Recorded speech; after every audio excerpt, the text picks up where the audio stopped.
আসসালামু আলাইকুম ওরহমতুল্লাহি ওবরাকাতুহ। সুপ্রিয় শিক্ষার্থী বন্ধুরা, আশা করি তোমরা ভালো আছো। করব 13 নম্বর কি বলছেন?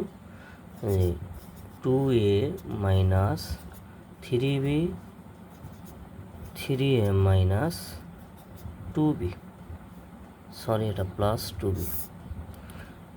আমরা এটা গুণ করে দেবো। আমরা গুণ করব 3 আর 2 গুণ করলে কত হবে? 3 দুগুণে 6। এ আর এ গুণ করলে কত হয়? এ স্কোয়ার। প্লাস মাইনাসে মাইনাস, 3 আর 3 গুণ করলে 9। এ আর বি গুণ করলে এ বি। প্লাস প্লাসে প্লাস, 2 আর 2 গুণ করলে কত? 4। এ আর বি গুণ করলে কত হবে? A B. প্লাস মাইনাসে মাইনাস, 3 আর 2 গুণ করলে 6। বি আর বি গুণ করলে কত হবে? B square. ওকে, আমরা এটা এখন যোগ করে দেব। তাহলে লক্ষ্য করো, এটা নিচে কিছু নাই, তার মানে 6 স্কোয়ার। আমরা 9টা এবি থেকে 4টা এবি বাদ দিয়ে দেব।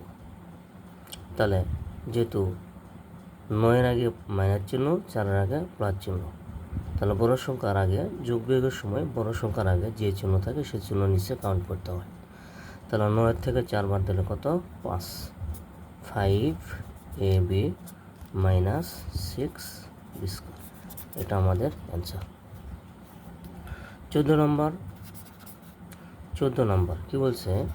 এ প্লাস বি, এটাকে আমরা গুণ করব এ মাইনাস বি দিয়ে। চলো গুণ করে দেখা যাক।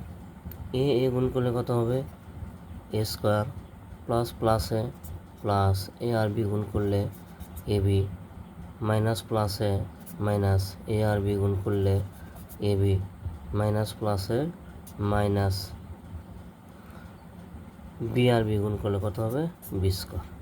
এটাকে যদি আমরা এখন যোগ করে দিই, দেখো লক্ষ্য করো, এখানে এ বি প্লাস মাইনাস কেটে যাবে এটা। তাহলে কী থাকবে এখানে?